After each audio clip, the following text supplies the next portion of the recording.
Hi friends, welcome. Today we see Mother Teresa, written by Kushwant Singh. Mother Teresa's missionary work at the beginning and the reaction of the Hindus. Mother Teresa was the best known and best loved woman in India.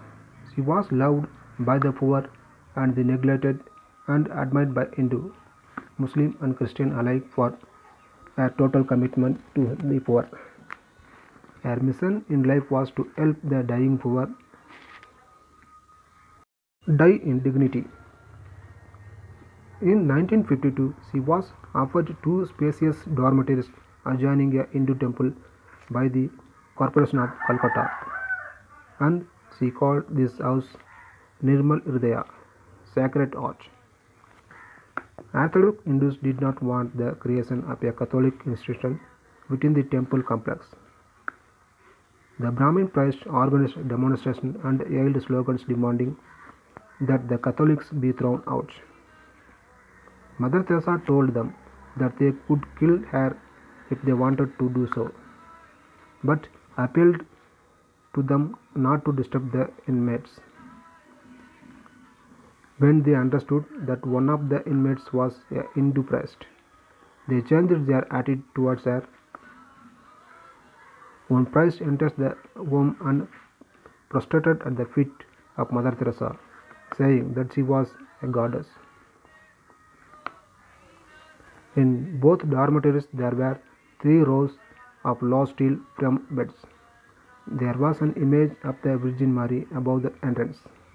The passage between the men's and the women's dormitories was used as a kitchen. Before proceeding on her rounds, Mother Teresa knelt down and crossed herself in front of a small statue of the Virgin Mary, and then talked to everyone, patted their foreheads, ruffled their hair, examined their sores, and sympathized with them. Mother Teresa looked after everyone who was admitted to her home. The routine work in Mother House. Every day at 4:30 a.m., the nuns would assemble for 2-hour session of a prayer and meditation and start their routine work. After washing the clothes of inmates, they would take a quick breakfast and proceed with supplies of powdered milk and the medicine to their schools. Home for unwanted children, lepers, and home for the dying. Some would go into the city's slums and railway stations looking for abandoned children, the destitute, and the dying. The work would go until the evening. The nuns would take an yearly supper and assemble for prayer and meditation. Mother Teresa would continue her work even after 10 p.m. She would work with her accounts and answer her correspondence. Teresa's mission in life and service. Mother Teresa was born on 27 August 1910 in Skopje, Yugoslavia, where her father was a shopkeeper. As a young girl, she had a vocation to help the poor, and at 18, she left home to become a nun. After a year's training at Loreto, she was sent to Calcutta, where she took her final vows. She joined St. Mary High School as a geography teacher. In 1946, she felt she must leave teaching and go into the slums. The Pope gave her his blessing. She went to Patna for training in nursing, and later she opened her first slum school in private house given to her. In addition to the 3 vows which nuns usually take, i.e., the vows of poverty, celibacy, and obedience, she took one more vow, the vow of free service to the poor. She used every ounce of her energy to fulfill his vow.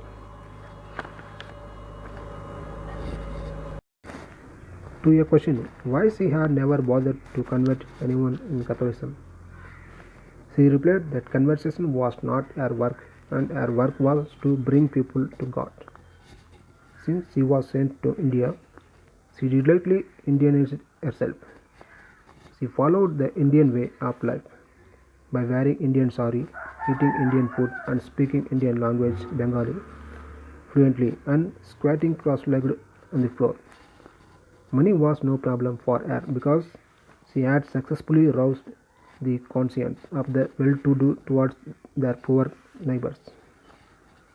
The Commissioner of Police and the Corporation of Kolkata defended and had to relieve them to some of their burdens. She received contributions not only from the rich but also from the children in far off Denmark, Germany, England, and United States. Mother Teresa had no money, no property, and no savings of her own, but her assets include several thousand of orphaned children, destitute patients, and victims of leprosy. Mother Teresa was called the Lady of the Slums, the Champion of the Poor, the Apostle of Unwanted, and Angel of Mercy, Saint of Gutters, the Gentle Mother. Thank you for watching.